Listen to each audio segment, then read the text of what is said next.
What's up, everybody? PJ video number 5, arms. You'll notice that we didn't shoot the clock in the beginning of this one. The clock was broken for some reason, but I can assure you that this was a 45-minute workout, just like the rest of them. Now, I almost always start out my arm workout with this particular move, and I pretty much always start out with triceps. I'm kind of from the old school of thought of doing the bigger muscle group first.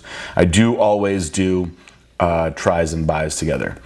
So you'll see that I'm doing a rope here, and I'm going to show you guys a couple of different variations with the rope. So when you keep your elbows forward and your arms in like that, you can hit the long head a little more, and you can actually put your shoulders forward, flare your elbows out to hit the medial head a little more. And I actually like to go back and forth. Here's the traditional version while I'm doing my sets. I feel like if you do that, you can get the blood going everywhere. And I'm kind of treating this as a warm-up to lubricate my joints and my elbows and stuff, but I'm gonna do enough sets where I'm counting it as a working set at the end also. So what I do is I start with 30 pounds. I know that's very, very light, and I do 20 reps. Then I immediately make the weight 1 pin heavier, so I put it up to 40, and I do 20 reps again. And I will actually keep on doing that until I can't get 15 reps with what I feel is good form anymore. At that point, I'll take a break for a second, and then I'll do a drop set. So depending on, where I'm at in a diet or off season or how I'm feeling, I'll usually get up to anywhere between like 80 to 100 pounds, which is not real heavy if you just go right into it. But when you're doing them all consecutively in a row, you're thinking you're doing hundreds of reps when you do that. It does burn pretty bad, and then I'll do my last drop set. So you see here, you can actually see through my shirt the muscle contracting a little bit differently when I have my elbows in those different positions. When my elbows are forward like that, out in front of me, you can actually see the stretch of the long head, versus where when I'm leaning forward, you can actually see that outer meaty piece of the tricep that most people have developed easily popping out a little bit more. And there's nothing wrong with changing around the positioning on this. You can't just think to yourself, oh, well, I read in a book that you have to stand totally straight and pull your elbows down by your sides. You have to do what's best for you. Move it around, see what you feel the best, see what you think is giving you the best contraction, the best burn, and do that for you. Maybe it means that you're gonna do a bunch of different variations like I am here. But I encourage you to try as many different motions as possible. And the rope is the one that I think you have the best advantage to do that with. And that is why I like the rope the best. I think I'm almost done here. Let's see. This is probably my last drop set, it looks like, the way I'm struggling. And like I said, I will almost start every tricep workout with this exercise. Biceps, I move around a lot, I do different things. Chest, back, I'll vary my workouts, but I really like doing the rope first. I think it's very good for lubricating the joints. I've been fortunate enough to have triceps that grow relatively easy, so I don't need to do the same amount of crazy volume with my triceps as I do with all my other body parts.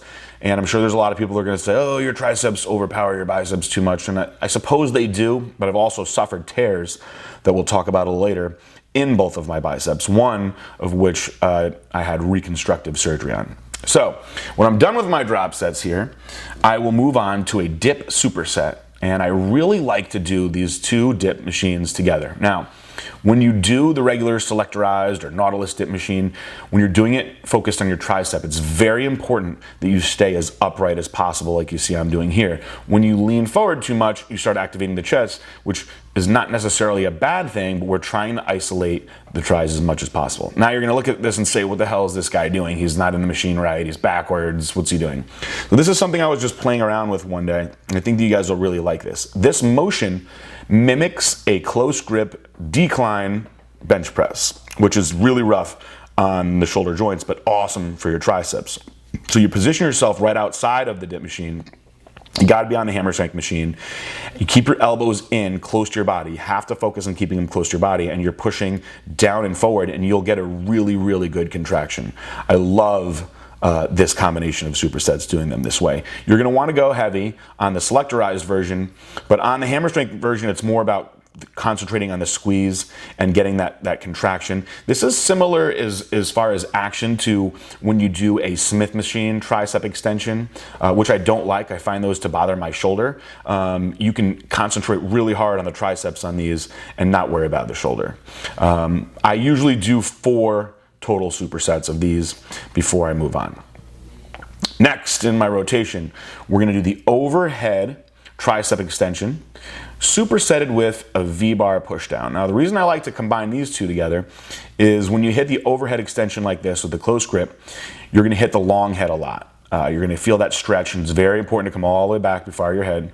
And then when you run over and you do that V-bar pushdown, you're going to hit the medial head a lot. So you're covering everything in this superset. And you can see the difference, just in my arm positioning, you can see the tricep firing more towards the outside there versus in the stretch. But you always want to get that stretch motion involved. You never want to neglect the stretch in any body part. I see a lot of people when they're doing their tricep pushdowns, like the guy right there that's in the back of the video, stopping at 90 degrees, and that is actually a mistake to do that. There you see me showing off my new Celestial Bodies tank top. The missus has had a lot of success with the women's line of clothing, so we decided it was time to not discriminate against the guys and put out some guy stuff too. These tank tops are actually really awesome, and they're so awesome that I want to make them for Blackstone Labs. So expect to see Blackstone Labs in this cut of tank top soon. Just like all the other stuff we do at Blackstone Labs, they're high quality, made by American Apparel, none of that cheap crap. We only want the finest unicorn for you guys. I think this is my last set of the superset here. I go pretty heavy on these. This is a 12 to 15 rep range. And again, this is 4 total sets of supersets. I'll typically do 4 sets of my supersets for my tricep exercises. And then we'll move on. Get a quick little pose there for you real quick. I believe the last exercise I'm going to do, if I can go from memory, is I like to start my workout with the rope, and I like to finish with unilateral exercises. So we got one more here. This is a cool angle Trevor got. I liked having him underneath me like that. It was something that was new for us, but it may continue as we go forward. I know he liked being under there too. But you can see in this position that my elbows are staying close to my head. This is a lot safer on the shoulder joint than your typical overhead dumbbell extension. I used to love doing those when I was a kid. Grab like a 130-pound dumbbell and grind out the reps, but those are really brutal on a bad shoulder. You don't see me doing those too much anymore. But I do think that with the cable, you can put on some decent weight and still keep your form strength and strict and not worry about hurting the actual shoulder. All right, now, like I said a few seconds ago, I like to finish up with single arm exercises. So we're gonna show you guys a couple variations. This one is my favorite. This is the underhand reverse grip push down. What's cool about this one is you get a very, very big stretch all the way through the long head. This is the farthest range of motion. You'll see I'm starting all the way up near my collarbone and coming all the way down across my body. Now, sometimes I see guys doing this just facing straight against the machine, and there's nothing wrong with that, but you're actually limiting the range of motion when you do that. So this is kind of like, if you think about it, it's the opposite of a hammer curl. It's like a reverse hammer curl. So it's the motion of a hammer curl, but focused on the tricep. You can see I got a lot of blood in there now. And you can see the stretch as well. I'll usually do, if I'm only gonna do these, which I'm not in this particular workout, I'll probably do 4 sets, call it a day. But what I did in this workout is I think I did 2 or 3 sets of each variation that I'm gonna show you guys. And I encourage you to try them all to see which one you like the best. They're all gonna hit the muscle from different angles, and they're gonna burn you out a lot. What I'm doing here, same range of motion, but now with an overhand grip. So when you do this one, you really feel it in the medial head a lot. So you're kind of coming across your body. The reason that I do these like this, I kind of thought to myself one day, like when somebody's like, oh, let me see your tricep, this is kind of the way you stick your arm out and flex it. And I'm like, you know what, there's not really any exercises like that. Let me mess around with something on the cable. And that's what I did, and I actually do those all the time now because it's a pretty unique motion, but it burns a lot. So going from there, we'll move into now what you see me doing here is a single arm overhead extension, much like what I was doing with the rope. This is kind of like a single arm skull crusher, a lot safer on the elbow and shoulder joint. Also want you to see how far my range of motion is. You see I'm coming all the way back behind my head. Like I stated earlier, you don't want to stop at 90 degrees. You always want to take the muscle through the farthest range of motion possible. Little tip, when you do these, you want to keep your elbow at 90 degrees. If you start coming down too much towards the floor, you're going to be pushing with your shoulders too much. So make sure you're keeping it at 90 degrees. This is another one that's great for stretch. Another great finishing isolation exercise. I think that you guys will like, at the very least, one of these. You'll probably like all of them, but mess around with them see which one you guys like the best. And this is all I do for triceps. I don't do any crazy heavy stuff anymore. My triceps, like I said, grow very easily. Unfortunately, my biceps do not grow the same way. And I take a much different approach with biceps. Where I do almost all cables for tris, I actually like to do almost all dumbbells for bis. One of my favorite exercises to start is the incline dumbbell curl. I like this because you can't cheat with the delts. And you'll see I'm actually back pretty far. What I normally do, and I don't think we're gonna get into this in the video because it would just be too long and boring, is I start at a fairly steep incline and I actually keep moving the seat down towards the flat position. And just by doing that, you're changing the stress and the angle by, say 10% each time. That, from start to finish, puts a unique stretch on the bicep, and it pumps you in a much different way. This is not something that you're going to be able to go heavy on because it's such an awkward motion. I think I maybe do 25, 30 to 35 at the heaviest. Another one of my favorite exercises, but first I wanted Trevor to zoom in here. You can see that hole on the upper outside of my arm? That was the tear that I did not have surgery on. So I had reconstructive surgery on the right, no surgery on the left. So I thought it was funny. People would always say, oh, he has synthol on his arms, look at how they're shaped. No, they're shaped that way because they're torn to pieces. If you look close, you can see the graininess and the separation. There's definitely no synthol in there. I did use painless pumps in my rear delts when I was competing. It worked great, made your shoulders look a lot bigger. As you can see, I definitely don't use it now that I'm not competing. There's definitely a lack of fullness back there, but I do everything I can with what I got. The single arm preacher curl is great because you can really isolate the muscle. And like I said, with these injuries, I like to really isolate each side because one arm is stronger, one arm hurts in different spots. And when you do the unilateral exercises, you can really concentrate, make sure you're not hurting yourself, make sure you're stimulating everything as much as possible. The one thing when you do these guys, you do not want to jerk from the bottom. So you see I go down nice and slow, control it back up, nice and slow on the way down, and control it. Now, this is one of those exercises where you do not want to be trying to force fail reps. It's a very, very dangerous exercise because of the stress it puts directly on that tendon. If you're doing it with 25 pounds, 30 pounds, maybe that's one thing. I've seen guys like, Ronnie Coleman do these things with 70, 80 pounds, and it's the stuff that rips your arms apart, man. You can hurt yourself pretty bad. One of my favorite poses there, I always loved the victory pose when I would see Sergio do it, or even Lee Priest. I think that when you've got that development in your forearms and you can show a pose like that looks that good, it's really cool. I have a pretty good forearms. I think that when your arms are big overall, it can at times make your forearms look smaller. Also, when your forearms are small and your upper arms are big, it looks even worse. So you try to have everything balanced as much as possible. But I don't do too much supersets with my biceps. I like to do more straight sets, isolation. I do get nervous because of the injuries. At this point in the game, I've had so many injuries that I'm trying to not hurt anything anymore. A lot of isolation work for the bis. If I was going to superset anything, it'd probably be a couple cable exercises, but what I'm showing you in this particular workout are my favorites. So although I change exercise selection all the time, what I'm showing you now for biceps is my favorite exercises. I do straight bar curls sometimes, I do all kinds of other stuff, but these are my favorites that I utilize the most.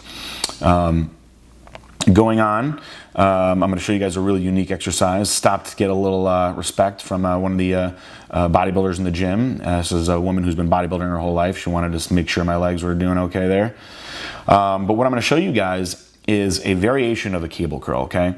So what you're gonna do is you're gonna take a cambered bar curl and hold it all the way in on the inside. You'll see I'm holding it so close that I'm almost actually where the clip and the cable is attaching. And what I do is I bring my shoulders and elbows forward. So you're almost gonna imagine that you have like an imaginary preacher bench in front of you.